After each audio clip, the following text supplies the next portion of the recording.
I genuinely think that people don't realize how deeply microaggressions and misgendering affect trans people in like every facet of life. So here's the tiny example. I auditioned/interviewed for this film intensive, and one of the things I talked about in my interview was being a gender fluid actor and wanting to find affirmative spaces to tell queer narratives. One of the administrators, who has her pronouns in her email signature, pushes me on to the final round with this email that misgenders me 3 different times. My pronouns are in my email signature, my Zoom name, my resume, my application, and on my film reel. So I respond cordially and I add this. Before I've even met anyone for this final interview, I've had to correct an administrator in front of her boss, and I've already had to be on the defense defending my own identity. This just creates an awkward power dynamic that could have been completely avoided. And depending on this person's response, it can either be a non-issue or it puts me at a major disadvantage. This is something cis people just do not deal with. And it's also really easy to get someone's pronouns right, especially when you're typing them out. Just when I think you've said the stupidest thing ever, you keep talking.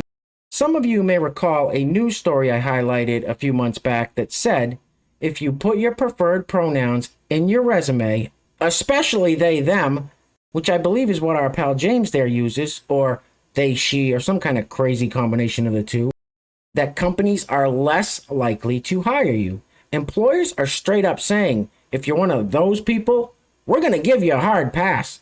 And you'd think James would heed the warning, but nope. Instead, James says, I noticed in the email you referred to me as he. The chest hair puffing out of my jersey in my 5 o'clock shadow must have given you the wrong impression. It's actually they, she. Companies don't want anything to do with that because they know it's going to be nothing but problems, and they are absolutely right. Anyway, welcome back. Thank you guys so much for joining me. Real quick Clown World update. We're going to get right into it now. If you place your attention on the screen for a moment, here we have a purple-haired Joe Biden voter with a jersey on that said, I had an abortion. She looks very proud of herself. That's a huge bitch! Now, I just want to say that everybody is obviously allowed their own opinion on abortion, right? I mean, your opinion may differ from mine, my opinion may differ from the next person's, and that's fine. But to come out wearing a jersey like that with a big smile on your face, that's f***ed up, right? I mean, right? Anyway, I hope you all had a very happy and safe 4th of July yesterday. Now, I could make an hour-long video today of all these people coming out and condemning the 4th of July as a holiday and the United States as a country. And it's not just these far-left activists. It's actually prominent Democrat politicians, actors and actresses, and singers. It's crazy. It is crazy. I've never seen anything like it. Here we have 3 young ladies that unfortunately are allowed to vote, doing just that. Roll the film. During Pride Month for many obvious reasons. And America sucks right now. And honestly, if you support it and choose to wear red, white, and blue you're and be patriotic, Trump, racism, literally you're everything. supporting all of that, and it's disgusting, and you shouldn't. So don't wear red, white, and blue on 4th of July. Wear rainbow. Yes. We want everyone to wear it. We don't want to see red, white, and blue posts. Like, Yes. I don't want to see those Independence Day captions. I don't Caption your posts, hashtag all countries matter on 4th of July. Yes. I want to see rainbow flags on cheeks. Seeing everyone wearing rainbows and captions with hashtag all countries matter. That's what I want to see. I think you're all in the head. Now, unfortunately, those 3 smooth brains probably couldn't tell you what country borders the United States to the south, but they're allowed to vote. How is that fair? Anyway, so here we have these 2 lovely ladies talking about how the American flag is a symbol of racism. Roll it. A flag outside of somebody's house, I just automatically assume you racism.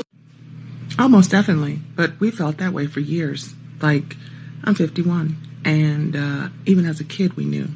It was understood. If there was an American flag at their house, they some racist white motherfuckers.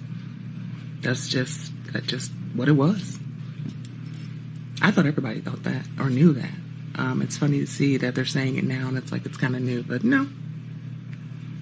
Yeah, been thinking about that, thought that forever. You people are a circus.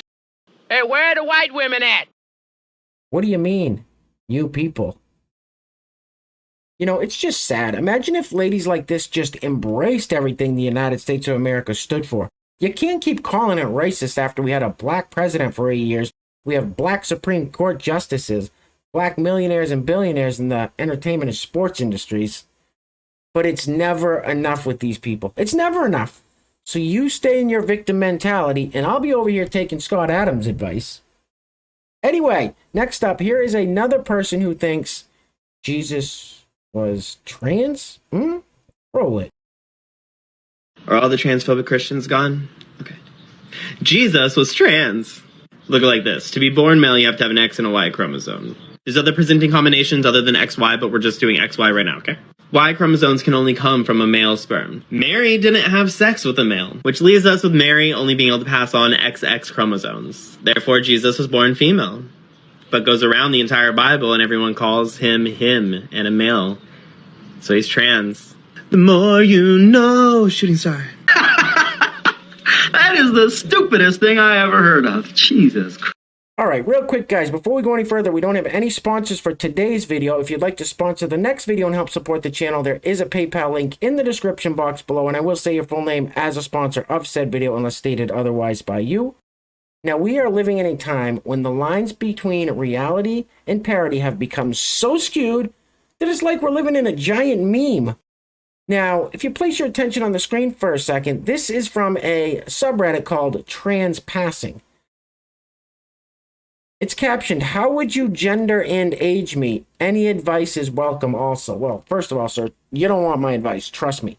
Secondly, if they were ever to do a remake of the great horror movie Silence of the Lambs, they wouldn't need to look any further for the role of Buffalo Bill.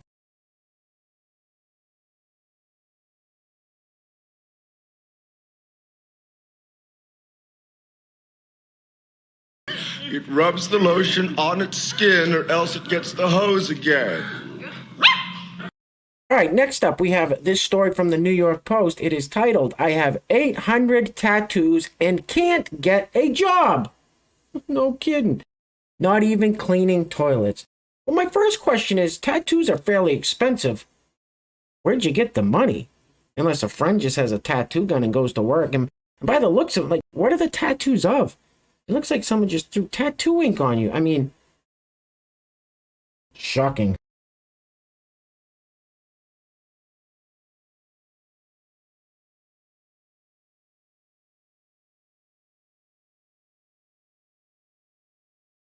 The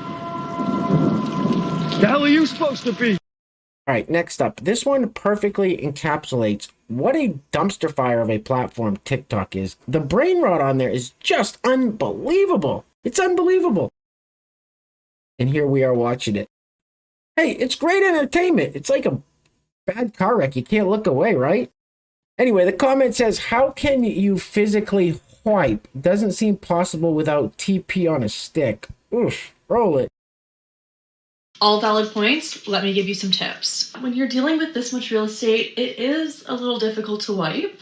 Tip number 1, go to Costco, get the Costco pack of toilet paper. It usually lasts me about a week. Not only is the pack bigger, the actual roll is bigger.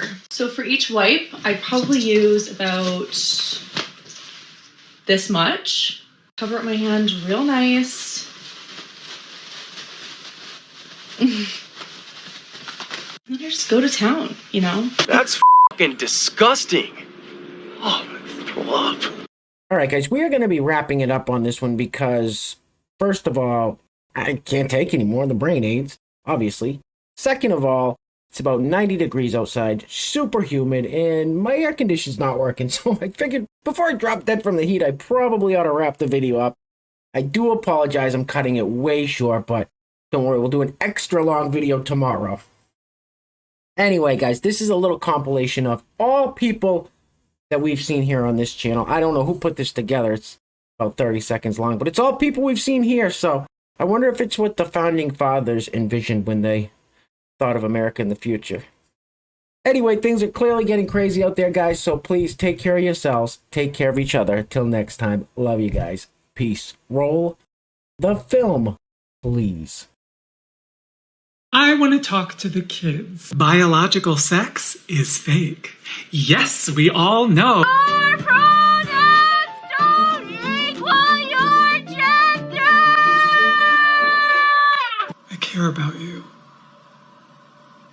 God is non-binary.